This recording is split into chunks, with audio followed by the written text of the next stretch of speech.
ঢাকার পরিবহনের চাঁদা এখন অনেকটাই প্রকাশ্যে। রোড পরিচালনা ব্যয়ের কথিত জিপি চাঁদার নামে এখনো চলছে চাঁদাবাজি। বিগত 16 বছর পতিত স্বৈরাচার আওয়ামী সরকার সড়ক পরিবহন সেক্টরকে দলীয়করণ সহ চাঁদাবাজির স্বর্গরাজ্যে পরিণত করেছিল এবং সকল ক্ষেত্রে একটি বিশৃঙ্খল অবস্থা সৃষ্টি করিয়াছে। আমরা আপনাদের সদয় অবগতির জন্য জানাইতেছি যে গত 5ই আগস্ট 2024-এর পর ঢাকা সড়ক পরিবহন মালিক সমিতি ও বাংলাদেশ সড়ক পরিবহন শ্রমিক ফেডারেশনের নামে সকল প্রকার চাঁদা বন্ধ ঘোষণা করা হয়েছে। এরপরেও ঢাকা সড়ক পরিবহন মালিক সমিতির দাবি, পরিবহন খাতে নাকি কোনো চাঁদাবাজি হচ্ছে না। গণমাধ্যমের সামনে এমন দুধে দোয়া তুলসী পাতার আসল চেহারাটা দেখাবো আজ। দর্শক, ঢাকায় চলাচলকারী আসমানি পরিবহনের ডিপোতে চলছে কাউন্টার করে চাঁদা উত্তোলন। আমাদের কাছ থেকে নেয় 200 টাকা, এটা বাদ দিয়ে কোম্পানি নেয় 450 টাকা। ওটার ভিতরে 450 টাকার ভিতরে স্টাফ খরচ আছে কোম্পানির, আর ওই যে টিচিং যা আছে সবকিছু মিলে আর কি 450 ভিতরে, আর মাছ ভাড়া 200 টাকা আমাদের পেয়ে যায়। আর আব্দুল্লাহপুরেও কি একইভাবে যায়? একইভাবে না, আব্দুল্লাহপুরের বিষয় আমি সঠিক জানি না। তবে এই ব্যানারের 5টি বাসের মালিক জানালেন, পরিচালনার নামে চাঁদাবাজির ভিতরের রহস্য। আওয়ামী লীগ সরকার বিদায় হওয়ার পরে সাইফুল ভাইয়ের নেতৃত্বে যখন কমিটি হয়, এই কমিটির পরে আমাদেরকে একটা আহ্বায়ক কমিটি করে দেওয়া হয়। সেই আহ্বায়ক কমিটির পরে বলছে যে এখান থেকে অনুমোদন নিয়ে আমাদেরকে এই টোটাল খরচ উঠানোর জন্য এই যে টোটালি রোড থেকে 1200 করে নিচ্ছে প্রতি গাড়ি থেকে পার ডে।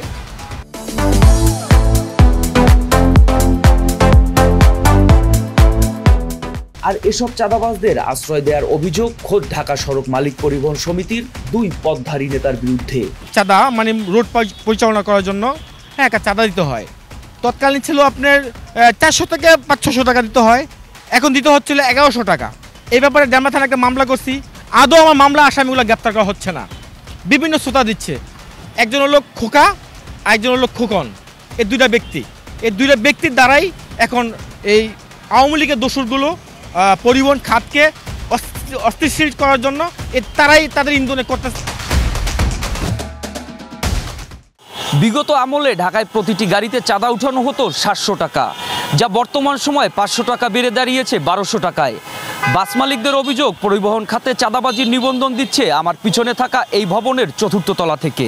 পরিবাগের ঢাকা বাস মালিক সমিতির কার্যালয়, আর প্রথমেই সমিতির ক্যাশিয়ারের কক্ষে আমরা জানতে চাই চাঁদার রহস্য।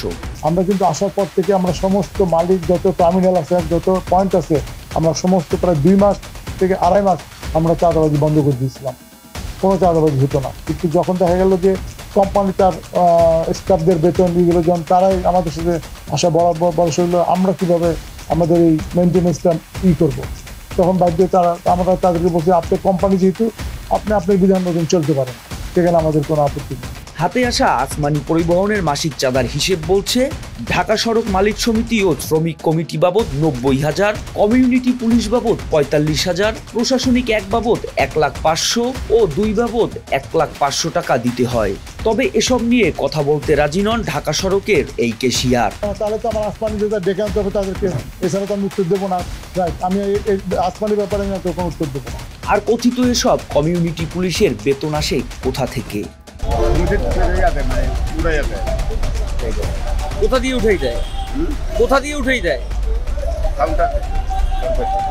সায়দাবাদে পায়ের উপর পা তুলে এভাবেই নবাবী ভঙ্গিতে চলছে চাঁদাবাজি, যা নিশ্চিত করেছেন খোদ ঢাকা সড়ক পরিবহন মালিক সমিতির ক্যাশিয়ার খোকন। সড়কে এভাবে চাঁদাবাজির বিষয়ে সংগঠনটির সভাপতি সম্পাদকের মন্তব্য নিতে অফিসে গেলেও পাওয়া যায়নি। রিসিভ করেননি মোবাইল কল, এমনকি খুদে বার্তারও দেননি কোনো জবাব। এরকম অন্তত 165টি ব্যানারে বাস প্রতি 1200 টাকা করে প্রতিদিন চাঁদা তোলা হচ্ছে কয়েক হাজার বাস থেকে। সেই হিসেবে প্রতিদিনের চাঁদা অন্তত কয়েক কোটি টাকা। তবে এসব চাঁদাবাজি বন্ধে কি ব্যবস্থা নিচ্ছে আইন শৃঙ্খলা বাহিনী?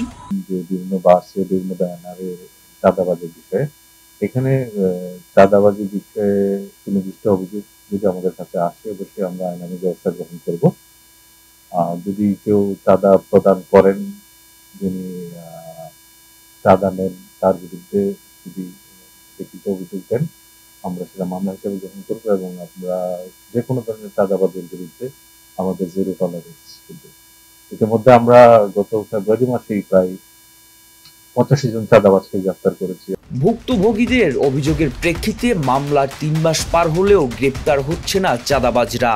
এরকম হুমকির বিষয়ে আমার জানা নাই, যেহেতু মামলা হয়েছে, মামলাটি তদন্তাধীন রয়েছে, নিশ্চয়ই মামলার সাক্ষ্য এবং অন্যান্য যে পারিপার্শ্বিক অবস্থা বিশ্লেষণ করে এটা আমরা তদন্ত করে দেখছি।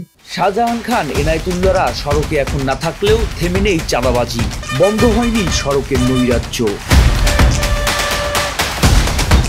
মোহাম্মদ সায়েম, RTV।